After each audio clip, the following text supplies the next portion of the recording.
আমার প্রশ্নটা হচ্ছে, আজান এবং একামতের মাঝামাঝি সময় দোয়া কবুল হয়, এই কথাটি কতটুকু হাদিস সমৃদ্ধ? জি, অনেক ধন্যবাদ। আমরা আপনার প্রশ্নটি বুঝতে পেরেছি।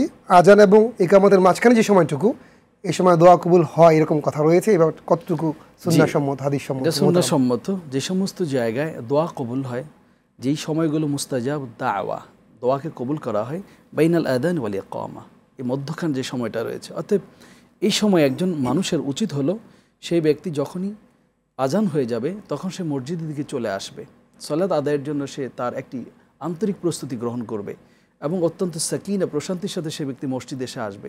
মসজিদে ডান পায়ে প্রবেশ করবে, দোয়া পড়বে এবং সেই ব্যক্তি তাহিয়াতুল মসজিদ 2 রাকাত সালাত আদায় করবে। এ সুন্দর একটি আয়োজন রয়েছে বাইনাল আযান ওয়াল ইকামা। আজান থেকে ইকামত আমরা যদি জানতে চাই তাহলে জুমার নামাজের কথা যদি শিখেলাম, তো এই আজানের ইকামতের কোন সময়টা?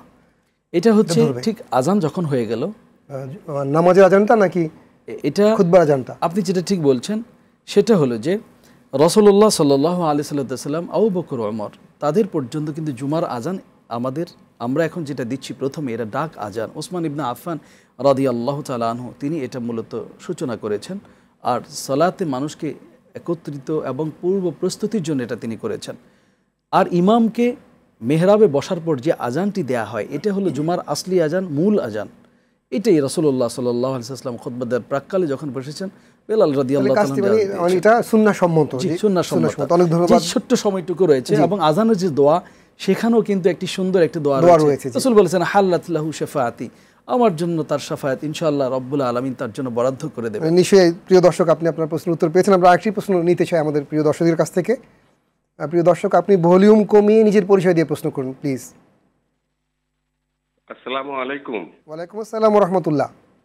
আমার নাম মোহাম্মদ শাহ আলম, শাহজাদপুর থানা বড়দুগলি গ্রাম। জি, প্রশ্ন করুন প্লিজ। আমার প্রশ্নটা হলো, আমরা জহরের নামাজ পড়তেছিলাম, জহরের 4 রাকাত ফরজ নামাজে যেটা ইমাম সাহেব 2 রাকাতে সাধারণত বৈঠকে বসা হয়, 2 রাকাতে বৈঠকে বসছেন, কিন্তু এই জায়গা সেজদা 3টা হয়ে গেছে। সেজদা 3টার পরেও সে বৈঠক শেষ করছে, বৈঠক করার পরে এইভাবে 4 রাকাত নামাজ শেষ করার পরে সালাম ফিরে নামাজ শেষ করেছে। এতে নামাজের কোনো ক্ষতি বা কি কোনো ধরনের কি হয়েছে, কোনো কিছু অসুবিধা হয়েছে? জি প্রিয় ভাই, আপনার প্রশ্নটা বুঝতে পেরেছি যে আমরা 4 রাকাত বিশিষ্ট নামাজের 2 রাকাতে 3 সিজদা হয়ে গিয়েছে, আর সব ঠিকঠাক আছে, নামাজ এভাবে শেষ করা হয়েছে। নামাজের কি হুকুম হয়েছে? সহিহ বুখারী মুসলিমের দিক থেকে সল্লু কামা রাআইতুমুনি উসাল্লি, রাসূলুল্লাহ সাল্লাল্লাহু আলাইহি সাল্লাম বলেছেন, সেভাবে সালাত আদায় করো যেভাবে আমাকে সালাত আদায় করতে তোমরা দেখো। 4 কারণে সালাতে সাহু সেজদা দিতে হবে। এটা খুব গুরুত্বপূর্ণ। ভাই অত্যন্ত প্রয়োজনীয় একটি প্রশ্ন করেছেন। সেটা হচ্ছে যে অনিচ্ছাকৃত যদি কোনো ওয়াজিব ছুটে যায়, ফরজ যদি ইচ্ছা অনিচ্ছায় ছুটে যায়, সালাত ভেঙে যাবে, এই ব্যাপারে সমস্ত ইমাম একমত। আমরা ফরজের কথা বলছি না, আমরা বলছি যে যদি অনিচ্ছাকৃত কোনো ওয়াজিব ছুটে যায় তাহলে সাহু সেজদা দিয়ে সালাতকে শোধরাতে হবে। 2, যদি কোনো বিধান বেশি হয়ে যায় তাহলে সাহু সেজদার মাধ্যমে সেটা শুধরে নিতে হবে।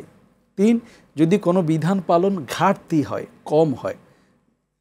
ভাই যে কথাটি বললেন 2 রাকাতে সেজদা দিয়েছেন 3টা, তাহলে 2 রাকাতে তার সেজদা, এখন প্রথম রাকাতে ধরুন 2টো সেজদা হবে, দ্বিতীয় রাকাতে 2টো সেজদা হবে, 4টি। যদি 2টো মিলিয়ে 3টা সেজদা হয় তাহলে একটা কম করেছেন। অথবা ভাই যদি বলতে চান এই কথা যে দ্বিতীয় রাকাতে 3টা সেজদা হয়েছে 2টোর জায়গায়, তাহলে জিয়াদা তিনি করলেন, অতিরিক্ত করলেন। অতএব এক্ষেত্রে কিন্তু অবশ্যই সাহু সেজদা দিয়ে সালাতকে শুদ্ধ করতে হবে। হ্যাঁ, ইমাম সালাত আদায় করছেন, কিন্তু এখানে আত-তাসবিহ লিরিজাল ওয়া তাসবিক লিন-নিসা, জামাতে সালাত আদায়ের সময় যখন মুক্তাদি পুরুষরা পেছনে দাঁড়াবেন, ইমামের ভুল হওয়া মাত্র তারা কিন্তু সুবহানাল্লাহ বলবেন। আমরা আল্লাহু আকবার বলছি, এটা কিন্তু হাদিসের বিপরীত আমল। সুবহানাল্লাহ বলে তাকে দৃষ্টি আকর্ষণ করবে, সতর্ক করবে। এরকম হলো মোহতারাম যে কেউ সংশোধন করেনি, ইমাম সালাত শেষ করেছেন, বাহির প্রশ্নটা ছিল সালাতকে আবারও তাকে দোহরাতে হবে। এই সালাত যেহেতু ভুল এবং যেহেতু সকলে মিলে এই ভুলের উপরই ছিল এবং সালাত শেষ পর্যন্ত এটাকে তারা কারেকশন করেনি, অতএব সালাতটি আবার, এটাই আমার ভাই